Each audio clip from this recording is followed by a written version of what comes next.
आपका दिल से स्वागत है। दोस्तों, कुछ लोगों की नौकरी नहीं रही, किसी का व्यापार खत्म हो गया और अक्सर हम देखते हैं सभी की जिंदगी में ज्यादातर दुख ही होते हैं। काफी लोग निराशा का सामना कर रहे हैं। निराशा से कैसे बच सकते हैं, इस संबंध में एक लोक कथा प्रचलित है। कथा में एक लड़का हिम्मत हार गया था और अपने जीवन से ही निराश हो गया था। वह आत्महत्या करना चाहता था, लेकिन तभी उसे एक संत मिले और संत ने उस लड़के की सोच बदल दी।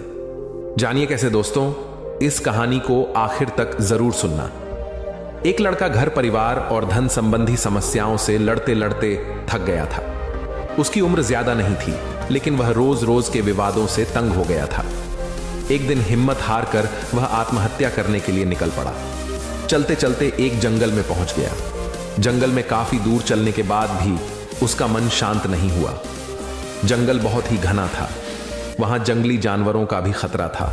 तभी उसे एक छोटी सी झोपड़ी दिखाई दी।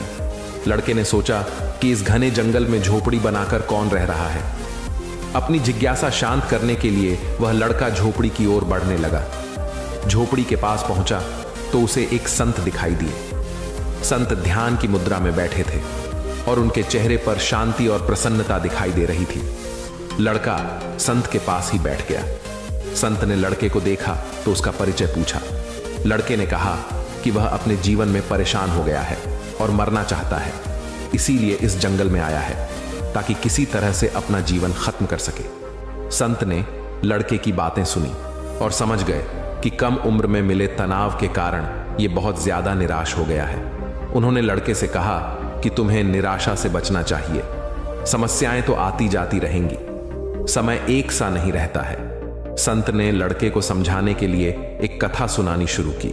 संत बोले, एक छोटे बच्चे ने एक दिन अपने घर में बांस का और एक कैक्टस का पौधा अपने घर के आंगन में लगाया। उसका बागवानी का नया नया शौक था। बच्चा रोज दोनों पौधों की एक समान देखभाल करने लगा। रोज सुबह शाम पानी देता, धूप छांव में पौधों का ध्यान रखता। काफी समय बीतने के बाद कैक्टस का पौधा तो पनप गया, लेकिन बांस का पौधे में कोई बदलाव नहीं दिख रहा था। बच्चा सोचता था कि कैक्टस तो पनप रहा है, लेकिन ये बांस के पौधे को क्या हो गया है। बच्चा रोज ये बात सोचता, लेकिन वह निराश नहीं हुआ और रोज दोनों की पौधों की देखभाल करता रहा। थोड़ा और समय निकल गया, लेकिन कैक्टस की तुलना में बांस के पौधे में संतोषजनक प्रगति नहीं दिख रही थी। बच्चा अपनी मेहनत में लगा रहा।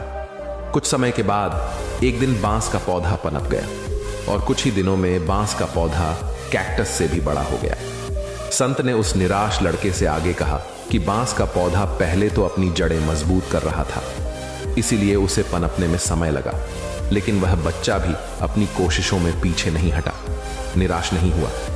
हमें भी अपने जीवन में दो बातें ध्यान रखनी चाहिए।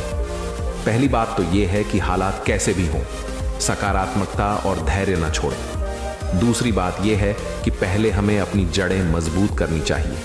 अगर हमारा आधार मजबूत होगा तो हमारा काम तेजी से आगे बढ़ेगा। सकारात्मकता और धैर्य रखेंगे तो जीवन में जल्दी ही संतोषजनक बदलाव दिखाई दे सकते हैं। आज के भागते दौड़ते जीवन में लोगों के पास सुख सुविधा की हर चीज है, लेकिन फिर भी काफी लोग अशांत ही हैं। मन की शांति चीजों से नहीं मिलती है। शांति के लिए हमें गलत इच्छाओं को छोड़ने की जरूरत है। जब तक मन में गलत इच्छाएं रहेंगी, हमारा मन शांत हो ही नहीं सकता है। ये बात एक ग्वाले ने एक राजा को समझाई थी। एक लोक कथा है। कथा एक ऐसे राजा की है जिसके पास धन दौलत, बड़े बड़े महल, शाही खाना, बड़ा राज्य, सुख सुविधा, सेवक और सब कुछ था, लेकिन नहीं थी तो बस शांति। शांति पाने के लिए राजा कुछ ना कुछ कोशिश करते रहता था, लेकिन अशांति दूर नहीं हो रही थी। एक दिन राजा मानसिक तनाव की वजह से दुखी होकर अपने घोड़े पर चढ़ा और जंगल की ओर निकल गया। राजा अकेला ही था, उसके साथ कोई सैनिक या सेवक नहीं थे। जंगल बहुत ही घना था। ऊंचे ऊंचे पेड़ थे। पेड़ इतने ऊंचे ऊंचे थे कि सूर्य की रोशनी भी ठीक से नीचे नहीं पहुंच रही थी। जंगल में भटकते भटकते राजा को बांसुरी की मधुर आवाज सुनाई देने लगी। राजा आवाज सुनकर हैरान था कि घने जंगल में इतनी मधुर बांसुरी की आवाज कहां से आ रही है। कौन है जो इतना शांत है और इतनी मधुर बांसुरी बजा रहा है। राजा बांसुरी की आवाज की दिशा में आगे बढ़ने लगा थोड़ी ही दूर जाकर राजा ने देखा कि एक ग्वाला पेड़ के नीचे बैठा है और बांसुरी बजा है। ग्वाले के कपड़े भी फटे पुराने थे, माथे पर गमछा लपेट रखा था। उसके चेहरे पर मुस्कान और शांति दिखाई दे रही थी। राजा सोचने लगा कि मैं इतना धनवान हूं, मुझे सुख सुविधा की कोई कमी नहीं है, फिर मेरे चेहरे पर ऐसी शांति नहीं रहती है जैसी इस गरीब ग्वाले के चेहरे पर है। ग्वाले के आसपास उसकी गायें घास चर रही थीं। राजा उस ग्वाले के पास पहुंचा। ग्वाले ने राजा को देखा तो वह खड़ा हो गया और प्रणाम करने लगा। राजा ने ग्वाले से पूछा कि भाई एक बात बताओ, तुम तो इतने शांत हो जैसे तुम्हारे जीवन में कोई दुख ही नहीं है, इतनी मधुर बांसुरी बजा रहे हो, जबकि तुम्हारे कपड़े देखकर लगता है कि तुम काफी निर्धन हो। ग्वाले ने कहा कि राजन, मैं बहुत ही सीधा साधा ग्वाला हूं, मेरे पास कोई धन दौलत नहीं है और मैं धनवान बनना भी नहीं चाहता, मैं राजा बनना नहीं चाहता। कहने के लिए तो व्यक्ति राजा बन जाता है, लेकिन असल में वह सेवक होता है। पूरे राज्य का और प्रजा का भार उसके ऊपर होता है। गलत इच्छाएं नहीं है तो मैं शांत हूं। राजा से अच्छा तो मैं गरीब ग्वाला ही बेहतर हूं, कम से कम मेरे जीवन में शांति तो है।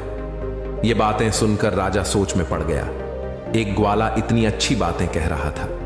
राजा को समझ आ गया कि मेरे पास धन संपत्ति भले ही है, मैं राज्य को और बढ़ाने की कोशिश करते रहता हूं, प्रजा से नए नए कर के रूप में धन लेने की योजना बनाता हूं। ऐसी ही गलत इच्छाओं की वजह से मेरा मन अशांत है। ग्वाले ने कहा कि राजन, सच्ची शांति इच्छाओं का त्याग करने के बाद ही मिल सकती है। जब तक मन में विचार चलते रहेंगे, मन अशांत रहेगा, तरह तरह के विचार चलते रहेंगे तो तनाव कभी खत्म नहीं होगा। ग्वाले की बातें सुनकर राजा को शांति पाने का रास्ता मिल गया था। अब राजा ने व्यर्थ इच्छाएं छोड़ दी, अपने राज्य में ही संतुष्ट रहने लगा, तो बहुत ही जल्द उसका मन भी शांत हो गया। अगर हम तनाव दूर करना चाहते हैं तो हमें भी गलत इच्छाओं को छोड़ना पड़ेगा, वरना हमें शांति नहीं मिल पाएगी। शांति पाने के लिए गलत इच्छाएं छोड़ें और ध्यान करें। दोस्तों, इस चैनल को जरूर सब्सक्राइब कर लीजिए। इस चैनल की वीडियोस आपका जीवन बदल सकती है। इस वीडियो को जरूर शेयर करें। हमेशा खुश रहिए। धन्यवाद।